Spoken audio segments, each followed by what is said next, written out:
What will become of us when the two of us become three? Today, on Real Family Talk, we will speak with three couples who are beginning their parenting adventure. Join us.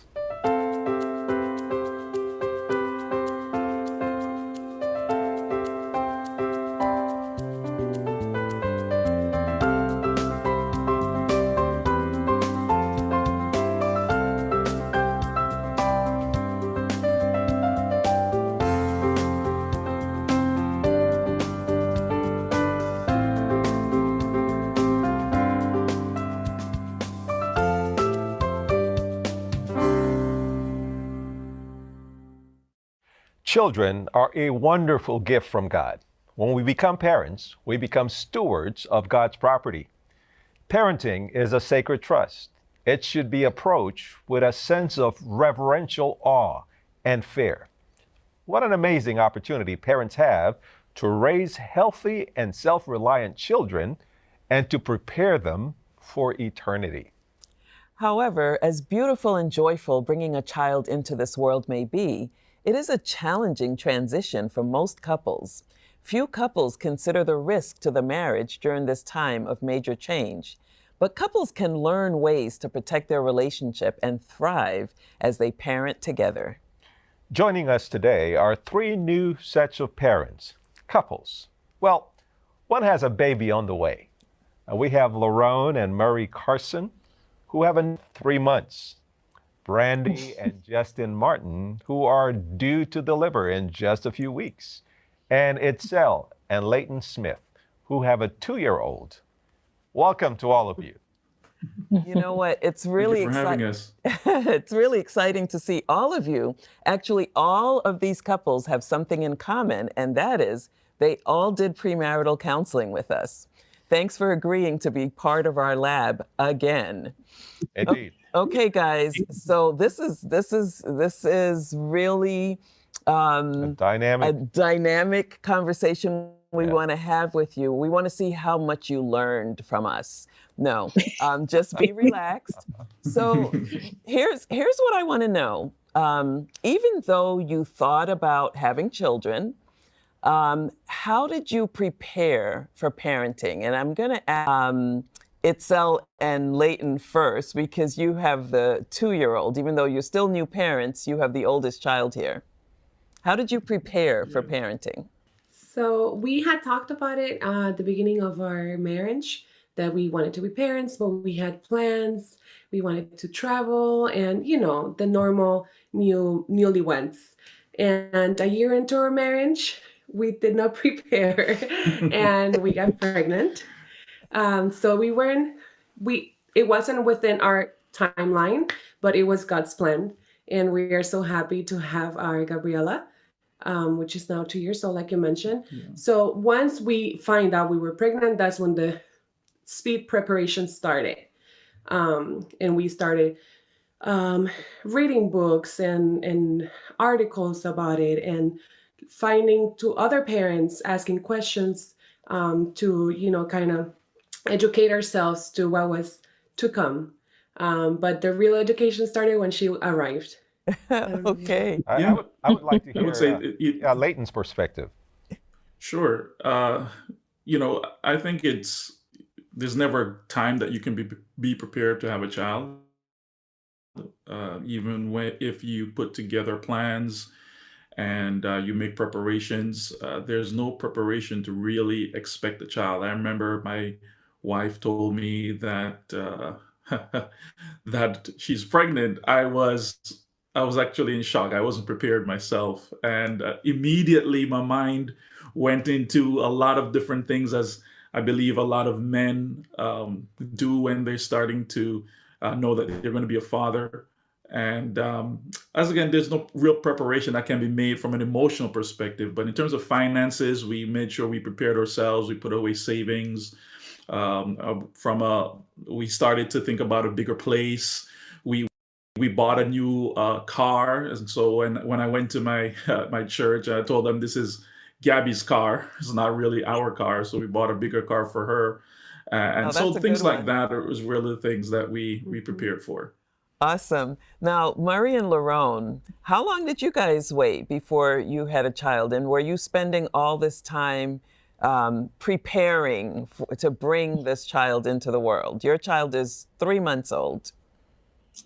Sure. Warwick is 3 months old, and we'd been married for a little over 8 years before we got pregnant. And so I guess you could say we were 8 years planning to have a child. We were intentional about it. We both felt that we weren't ready at the time. We were enjoying traveling, seeing the world, as one of the other couples mentioned, and we talked about it during 2019 and felt as if it was the right time for us to start trying then. And you didn't expect a pandemic. Did not expect a pandemic. Absolutely not. But here we are, I guess 12 months later with a beautiful, beautiful baby boy, and we're very excited to have him in our lives now. In terms of preparation, so we read both, we read some spiritual books and some books we felt were reputable in terms of secular books as well.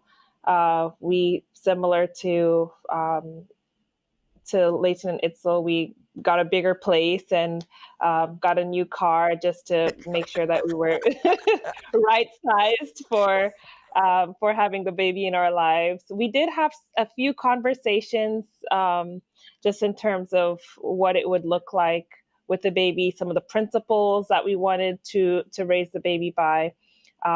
We had conversations. Well, I had a conversation with my boss in regard to, what would work look like with a baby. And fortunately, in the ministry, it's a bit flexible. So I'm hoping that I'll be able to make the two, mothering and ministering work at the same time. So we'll see how that goes. That's fantastic. We'll hear from Murray later, but I want to get to Brandy and Justin before we end this segment. Now, Brandy and Justin, you guys, did you get a bigger house and buy a bigger car and all of that? But tell me a little bit about this water birth that you're planning and preparing for. Okay, so to answer the question, yes, I actually did get a bigger car. I was in a two-door, and we were like, there's no way we're going to be taking the car seat in and out of that. So I said, okay, well, let's just get a four-door. So apparently everyone here had the same idea. Have you ever heard of this? I had no idea. That couple's got a new car. Apparently. I'm so happy we have them because we've got to step up our understanding of what you need to prepare for a kid. I think we kept our two-door. No, we have four-door. We did? Okay. We had a four-door. Yeah, good. All right, go ahead. Tell us, Brandy and Justin. So a few things we've been preparing. Like I said, I worked at a birth center. So I'm coming from the hospital for 7 years. Coming to a birth center just opened my eyes to this natural birth. And all the births we did there was you either did it on the bed or you did it in the water. And so I was really fascinated with it. And Justin actually likes the idea. So we did a birth class on the Zoom because of COVID and everything, but we also have our birth pool, and we set that up like last week just to kind of prepare and prep.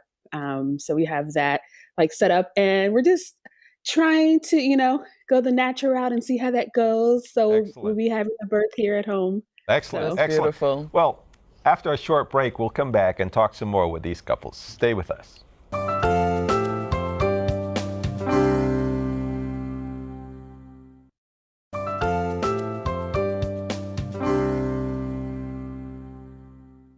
Both marriage and parenthood come with a high level of risk. Although most people intend to keep their marriage vows, 4 out of 10 young couples marrying today for the first time will probably get divorced, and many who stay together will report being unhappy. Despite the risks associated with marriage, an estimated 90% of couples who marry will become parents. Research indicates that at least half of new parent couples become less satisfied as partners when they become parents. About 1/3 experience significant distress. However, the same decline in marital satisfaction happens to couples with no children. Therefore, this unhappiness may be due to the neglect of the relationship. So while having a child is a major change to the couple dynamic, it's how we handle this transition that will either enhance or distress the marriage. So, guys, what are you doing, or what plans do you have to continue to nurture your marriage during your life of parenting? We should start with Murray. Yeah, because we didn't give Murray a chance to speak last time. Yeah. So Murray, we know this is hard now because now you have a little interrupter in your lives, which you both love.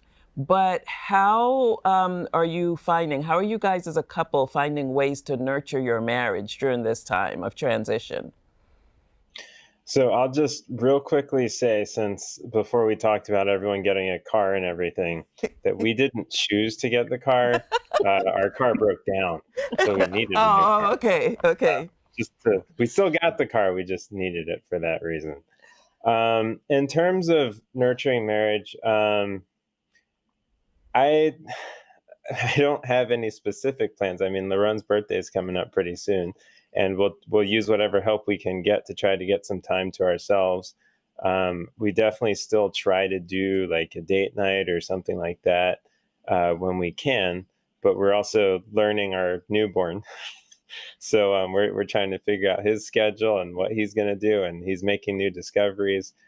So my hope would be that at this point, with the baby still developing, we can kind of keep on learning as he learns. And once he gets to a place where he's not making giant leaps every day, then we can, have a little bit more stable planning situation. And we can actually say, okay, on this day, we're going to do whatever, like we had been doing.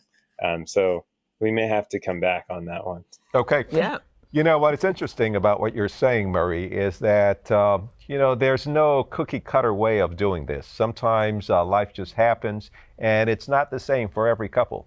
But what's important is that you don't wait until your kid becomes a year old before you go back to doing something together, because the marriage relationship needs to be nurtured along the way. You need to find ways of making emotional deposits into your spouse's emotional bank account and not escalating or putting down each other when you make mistakes. So, as you're going along, the reality is once you have a third person, we go from a dyad, we say, to a triad. It's going to take some intentionality to keep the marriage going and to put each other still as a priority, even though that at this point, when a child needs all the help that he or she needs, that parents need to focus in on that child who's helpless at the moment. Yeah, so it's really interesting, and we're going to get back to you guys, but we're going to do a little extended premarital or postmarital now. Yeah. One of the things that was very helpful to us early on was my OBGYN actually asked some very intimate question at my 3rd month checkup. And just said, how are you guys doing as a couple? Have you gotten your relationship back on track? And I was a little frustrated by her questions because I was thinking, oh my goodness, like I have a baby and this baby is taking all of my time. But it was a really good question, and it really helped us to sort of hone back in on our relationship, because while we were pretty much getting along with, taking care of the baby and all of that. And the excitement of having we a were newborn. not necessarily paying attention to our relationship. So it's really important for couples to not allow time to pass, because the newness of the transition is a little overwhelming. Now, Brandy and Justin, you guys wrote some plans that you sent to us, and you did have some things in place that you put on paper. So share with us some of the plans that you have for nurturing your relationship. Yeah, so we've been looking into a lot of just literature that's been pretty helpful to us. We've started reading Sacred Parenting, and before we were starting Sacred Marriage. And so with that, we make sure we spend time every Friday night having our one-on-one together. And then also we do the Sacred Parenting as well to make sure that we're tying in what we expect, what we want to see in our family. But also we also talk about how we want to make sure we're traveling and make sure that we're bringing the baby with us. So the stroller is ready for the airplane, and when we get back to that and whatnot. So just making sure that we're taking time to like have our moments together is important, because we know how life-changing this is now, and we don't take that for granted, and it's just another journey for us. So Right. And Right. of course, you heard what Murray said. It's like it really, even if you plan and you read, things change, and just trying to find that time. But, it's good to have a plan. It's good to think about it and to try to get back to that plan. Leighton and Itzel, what about you guys? You guys are 2 years into this. How are you nurturing your relationship? Well, before the baby, we had a date night every Thursday. And after the baby came, after Gabby came, we then had to be a lot more intentional about what we do. For instance, even though we weren't able to go out every Thursday night like we used to, or do a date, what I started doing was bringing my wife flowers. Something as simple as that. Excellent. Bringing her flowers every weekend to Cooking. Yeah, I love to cook, so Excellent. she goes off to, she's a nurse, and so for 3 days out of the week, I'm with Gabby, and I make sure that when she's home, when she comes back home, that there's a meal. Sometimes I go all out, and turn that into a little date night with Gabby crying A and Michelin star restaurant at home with the toddler in the back running. yeah, Tell them what you usually so small things like that, Yeah, put the kids to bed. it's just a reality of life. You have to go with the punches, roll with the punches. It's dynamic. So do what you can and do it the best way you can. We're talking about becoming parents while strengthening your marriage. We'll come right back, right after this break.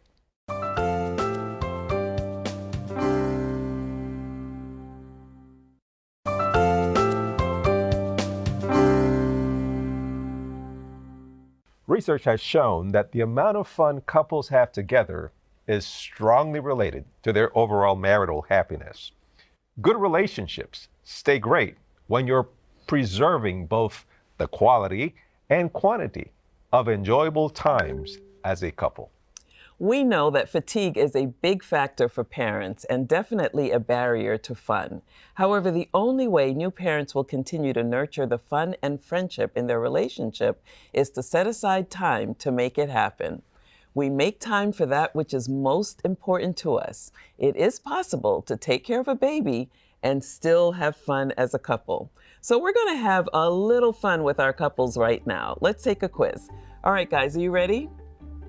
Okay, this is for the wives. What is your husband's favorite color?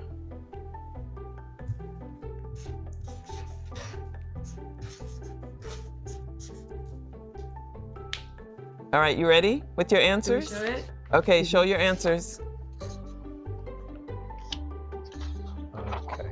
All right, I see Brandy says blue. Justin, is that correct? That is correct. Okay, very good. We're tracking. Itzel says black. Leighton, is that correct? Yes. Not really a color. He really doesn't have a favorite color. The answer is he doesn't have a favorite color, but In He electronics. likes all of them. yes. Okay, that's good. That's good. You get a point for that. And Larone says red. Murray, how is she doing? That's the best answer that anyone could get, so And I'd say yes. And all right, great. And she, If I had a favorite color, it would be I red. know that's a tough one, but we didn't want to be biased and say what's your husband's favorite food. But we are going to be biased right now and say, gentlemen, what is your wife's favorite food?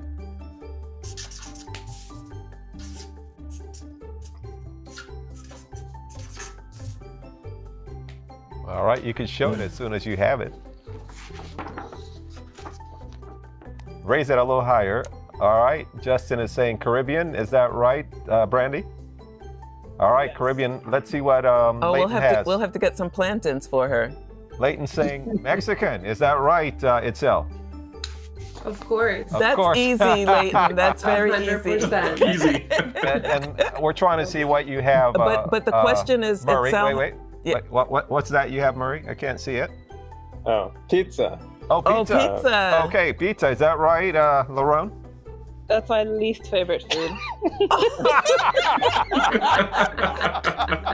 Okay, so Murray knows how to have fun. Yeah. Can I explain? Before you asked the question, Lerone was saying, I hope it's not one of those where I have like 100 different answers. And I was like, a favorite one? I don't know what the favorite one would be. I could come up with a list, but not one. Do you have a favorite food? Too many to count. I could tell you one thing, and we've learned this. It's not pizza. We've learned this lesson before. This is a good time to learn what she doesn't like or what's not her favorite food. So if she says, Yeah, "Oh, I'd love to have my favorite food today," you know it's not pizza. You know, so here's a good time to ask. So what is it? You know, and it might change because that's how it is. You know, with wives, you know, it changes, and, Right. and even sometimes with husbands, it changes. Right. And so what's really important is that you don't get uptight about not knowing these answers because life is dynamic, right? So these are questions that you can be asking each other every day. In fact, John Gottman, a leading marriage researcher, and you've all heard us speak about him, says we should be tuned into our spouse's emotional maps, our love maps. Our love maps. And those are the questions that you can ask. So you can say, hey, do you still not like pizza? Or did you decide that you like pizza today? You know, or do you still love Mexican food? Or would you rather rice and peas today? You know? And plantain. Right. Or did your food change to Greek food? Yeah. So it's really important, guys. These are the little things that you can do to keep nurturing your relationship, even though your two has now become three. Yes. So the question for you is, how are you managing the little irritations? Now, don't tell me you don't have little irritations. Like, anyway, you know what they are. How to change the baby's diaper, whether or not the child should be in the stroller this way or not. Itzel and Leighton, how are you managing that? What advice do you have for new couples, for the new couples, new parents? Go first. So, you know, we have a 2.5-year-old during a quarantine at home, with not, you know, able to socialize a lot and take her out. So And we sorry, you had have a about couple- 30 seconds. Yes. So I would say the best thing, take a break, stop if you're irritated, and take yourself to a room, to the bathroom, drink water. Just take 5 minutes for yourself, and have your spouse come in, or your child will be okay for 5 minutes. And just take that time to just breathe and pray, relax, and then go back to it. Awesome. Murray and Lerone, you have 20 seconds to give some advice to the new parents. Sure. I mean, I think it goes back to the whole preferences, and we learned that in our premarital counseling. Just the same as, you know, Murray has preferences and the way he approaches things. I do. For me, it's where do I want to put my energy? Do I want to put my energy on the way that Murray is putting on the diaper, or the way he's holding the baby? You know,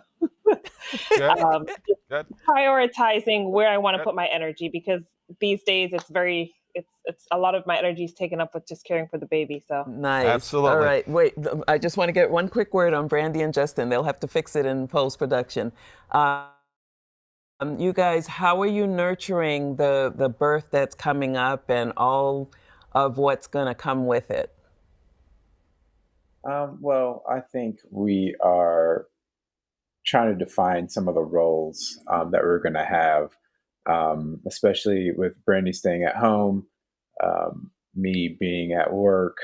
We're going to try to find a nice balance, especially like once I get home, give Brandy the time to kind of relax, do her own thing. And so, you know, we'll have to kind of play it by ear. I don't think you're ever ready to make or for what happens, but Okay. we're just going to try to adjust as much as possible. Well, thanks for sharing that. Hey, glad to have you guys. That's all for today's Real Family Talk. Join us again when we'll do more and talk more about strengthening families and inspiring hope.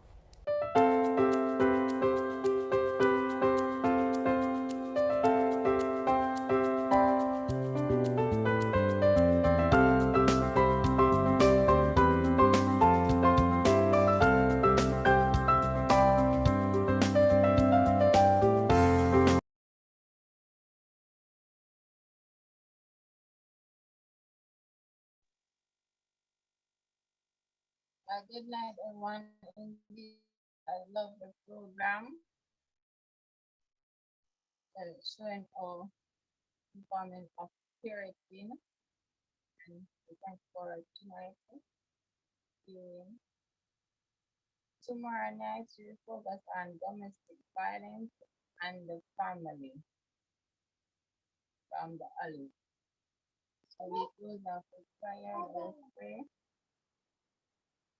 Dear loving Savior, give you thanks, Lord. Thank you for a wonderful day.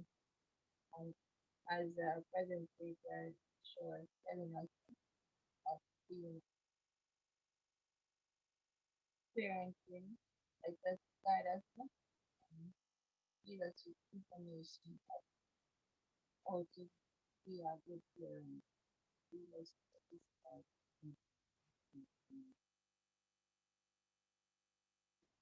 So we continue again tomorrow night.